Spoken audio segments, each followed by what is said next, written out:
नमस्कार, आप देख रहे हैं ओंकार आवामी। हमारे साथ हैं राज्य के श्रम मंत्री सत्यानंद भोक्ता।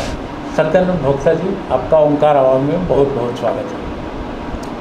झारखंड देश का 40% मिनरल पैदा करता है। यहाँ मजदूर भी मिलते हैं, लेकिन मजदूर यहाँ के बाहर भी जाते हैं। कोरोना के कहर से झारखंड भी करा रहा है। क्या व्यवस्था है, कैसी व्यवस्था है, बाहर के मजदूरों के लिए क्या क्या इंतजाम किया है श्रम मंत्री ने, हम इनसे जानेंगे।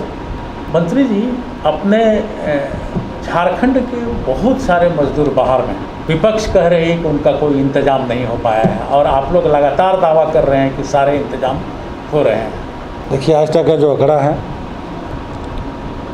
9,22,000 मजदूर राज्य के बाहर है, विभिन्न राज्यों में है। जितने मजदूर को दूरभाष से बात हुई है आपको हमारे कंट्रोल रूम में, सभी को हम वार्ड ड्रेस नाम सब विभाग के द्वारा लिया गया है। अभी 20 करोड़ 25 लाख उनके खाते में पैसा जाना है। मोबाइल ऐप शुभारंभ किया गया माननीय मुख्यमंत्री महोदय के द्वारा। इसमें लगभग 1,51,000 मजदूरों का ऑनलाइन प्रूफ हो चुका है। वैसे लोगों को पैसा खाते में चला जाएगा, और जो जहां है उनको वहाँ रहने के खाना की व्यवस्था की गई है। पूरे देश के विभिन्न राज्यों में सीनियर IAS को नोडल पदाधिकारी नियुक्त किया गया है। वहाँ के लेबर मिनिस्टर, वहाँ के कलेक्टर, सभी से बात हो रही है। कहीं किसी तरह का भी दिक्कत नहीं है। फिर भी विभाग 24 आवर्स अभी काम कर रही है। जहाँ भी दिक्कत होगा वहाँ हम लोग ठीक करने का पूरा प्रयास करेंगे। और जो राज्य में मजदूर हैं जो काम से वंचित हैं, वैसे लोगों को भरपेट भोजन के लिए मुख्यमंत्री दीदी किचन का शुभारंभ किया गया है। दोपहर का भरपेट का भोजन शहर में है, जो दाल भात योजना के तहत। और जो मजदूर बाहर में है, उनके परिजन गांव में है, उनके लिए चावल, आटा, तेल, प्याज, लहसुन, आलू, शराब, नमक, साबुन, सभी ज़रूरतमंद जो सामान है उसको हम लोग डोर टू डिलीवरी घर में पहुंचा रहे हैं। नहीं, झारखंड में पर्याप्त खदान है, खदान की कमी नहीं है। और ये कोरोना विश्व महामारी है, इस सभी को इससे लड़ना है, और जितना भी है घर में रहना है, सुरक्षित रहना है, बचना भी है और बचाना भी है। इस मुहिम में हमारी सरकार, मेरा विभाग, हम लोग काम कर रहे हैं। आपने 20 करोड़ रुपयों की जो बातचीत की, उस पर भारतीय जनता पार्टी ने कहा है कि ये पैसे बहुत कम हैं, इससे क्या बनने जाने को है। इसको लेकर के भारतीय जनता पार्टी के हटिया विधायक उपवास पर भी बैठ चुके हैं। देखिए, भारतीय जनता पार्टी के पास कोई मुद्दा नहीं है, क्योंकि देश में उनकी सरकार है, प्रदेश में सरकार थी। कौन सा काम किए नहीं किए छिपा हुआ नहीं, जनता जानती है, और इनके जवाब पत्थर से दे चुकी है। आप पहले जो 25 लाख रुपया माननीय विधायकों को अनुशंसा करके मजदूरों खाते में पैसा देना है, पहले अनुशंसा करके भेजिए। उसके बाद और आवश्यकता होगा तो राज्य की सरकार है, चिंता माननीय मुख्यमंत्री जी कर रहे हैं, फिर पैसा दिया जाएगा। तो एक डेग बढ़िए आगे, उसके बाद तो फिर दूसरा कदम रखा जाएगा। ये राजनीति करने का समय नहीं है। ये महामारी सबके लिए है, सबको लड़ना होगा, सबको सहयोग करना होगा।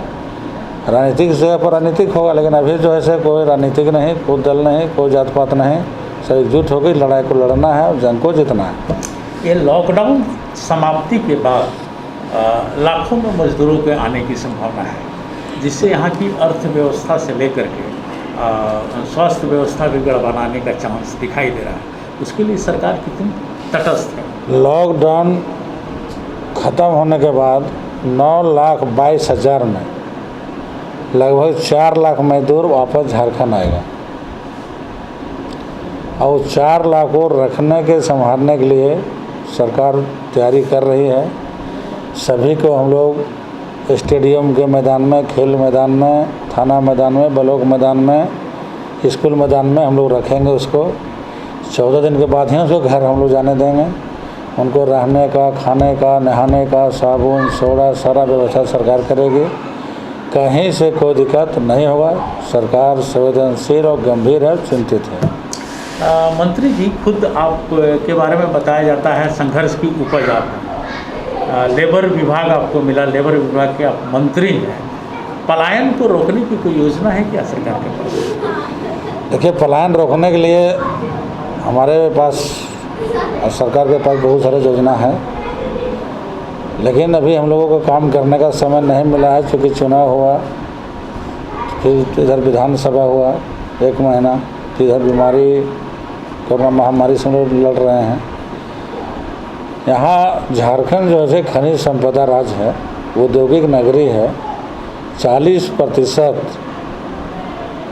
झारखंड जो है सो खदान उद्योग के मामले में देश का रीढ़ माना जाता है। यहाँ लाखों लाख लोगों को रोज़गार दिया जा सकता है, अवसर पैदा किया जा सकता है, और उस दिशा में सरकार काम कर रही है। और ये नई सरकार है, वक्त अभी इनके पास काम करने का है, और समय मिलने पर मेरा पूरा प्रयास रहेगा और सरकार के कि जो विभिन्न विभागों में पद रिक्त है उसको हम लोग भरने का पूरा प्रयास करेंगे। और जितने हमारे आज मजदूर अन्य राज्यों में काम कर रहा है, 8,000 10,000 महीना, वैसे लोगों को हम लोग राज्य में ही काम देने का पूरा प्रयास करेंगे। लेकिन एक सूचना है कि जितने भी मजदूर बाहर से आते हैं, खास करके बिहार से आ जाते हैं, पश्चिम बंगाल से आ जाते हैं, जिससे कि यहाँ के लोकल मजदूरी पर दिक्कत हो रहा है। खास करके आप देखेंगे तो साहेबगंज इलाका बांग्लादेशियों से भरा पड़ा है, जो सर्वे बता भी रहा है। इस पर भी कुछ नकेल की योजना है क्या? देखिए, पहले देश और प्रदेश में जो अभी वर्तमान माहौल चल रहा है, कोरोना विश्व महामारी, पहले इससे हम निजात मिलेगा तो फिर आगे के लिए हम लोग आगे सोचेंगे और सही समय पर सही काम होगा। मंत्री जी ने ठीक ही कहा कि कोरोना राज्य ही नहीं देश की कमर तोड़ने के लिए बेताब है, उसको नकेल देना जरूरी है। उस पर नकेल देने के बाद ही झारखंड को सुदृढ़, मजबूत और समृद्ध बनाने की योजना सत्यानंद भोक्ता जी की है। सत्यानंद भोक्ता जी, आपका बहुत बहुत धन्यवाद। फिर मिलते हैं किसी नए शख्स के साथ। मुझे दीजिए इजाज़त। नमस्कार।